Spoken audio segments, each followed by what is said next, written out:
If you are wondering about the changing boxes meditation, both the long form and the short form, then this video is for you. So let's dive in. Hey there and welcome. My name is Dr. Jessica. I'm a naturopathic doctor, acupuncturist, as well as a health coach. And online, I help clients deal with the effects of stress, the fatigue, the insomnia, the weight gain, the anxiety, the frustration that comes along with it. And one of the ways in which I do this is really focusing on mindset, and I love to use meditation as a tool. In particular, I really personally love Dr. Joe Dispenza's meditations, and there's a plethora of them available online, and sometimes you just don't know which one to purchase. Dr. Joe Dispenza has a updated version of the Changing Boxes meditation, which is a really popular meditation already. So the older meditation is about 51, 58 minutes maybe, and then the new version is 21 minutes. So what's the purpose of this meditation and what are we getting out of it? So let's start with the original, and they're both very similar in the format that they follow and the purpose of them. So we'll kind of lump it together. The idea behind the Changing Boxes meditation is that there's a problem in your life. There's a situation that you'd like to change. It could be your job. It could be your relationships. It could be your finances, et cetera, et cetera. And that situation to you exists kind of, let's say, inside of a box. Inside of that box, there really are no solutions, because if we could figure it out, or if we knew how to change it, we already would have. But the idea is that there are so many more possibilities in the universe that we are not maybe aware of. And if we could get outside of that box, outside of ourselves in a way, outside of our own way of thinking, then we could find the solution, or we could tune in to the solution that already exists. And so the idea behind this meditation is, one, getting to a place where you connect to the realm of infinite possibilities, the quantum field, the void, the nothing, source, God, whatever you want to call it. You need to be able to get to that point as an awareness. And then once you get there, you're able to realize that there is a solution for you. There is a way out of your current situation, and there is a way to feel better. And you just have to, one, be aware of it, and then two, connect with it. And that's why this is called kind of changing boxes. We're going from our old narrow way of thinking, our old personality, to our new reality, our new personality. It's very similar to this idea that I've seen going around on YouTube recently called reality shifting, or shifting your reality. So this meditation, he calls it a more advanced meditation because it relies on the fact that you already know, or you're comfortable with, or you've been practicing getting into the field, getting into the quantum field, getting to that place where you can sense the nothing around you, and you're connecting to oneness and wholeness. You're connecting to source. Now, specifically, I think a great way to practice this one, or to prepare for this one, is using the space-time, time-space meditation. He does say in the instructions for the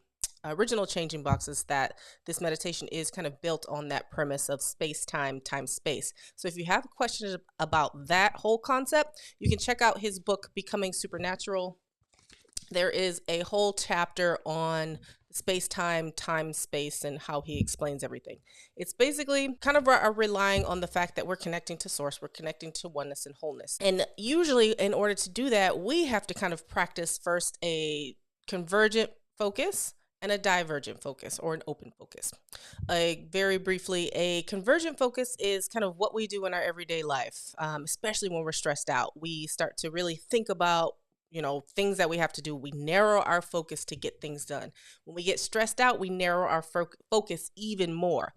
And in that sense, when we do that, our brain becomes very compartmentalized, and the different areas of the brain, or different components of the brain, don't really talk to each other very well. And we become a little bit incoherent, which makes total sense when we're stressed out. Now, the opposite of that, and this is kind of the tradition of a lot of Buddhist meditation techniques, been around for a very long time, is that we have an open focus. We're focused on the space around us. We're focusing on the nothing. We're focusing on the void. We're becoming aware of, sensing things around us. So we broaden or open our focus rather than narrowing our focus.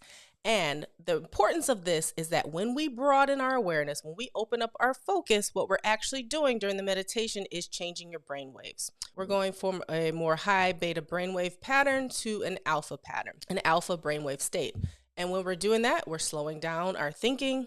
We're hopefully not thinking as much. We're just being aware.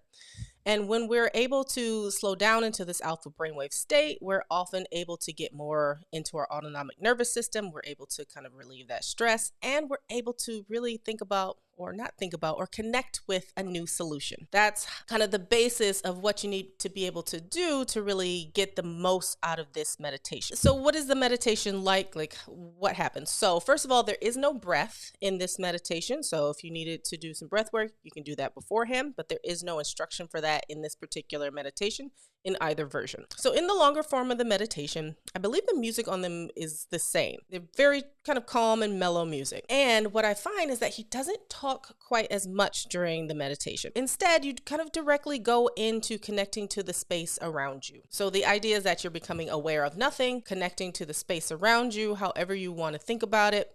And you're really starting to work right from the get-go, going right into that open focus.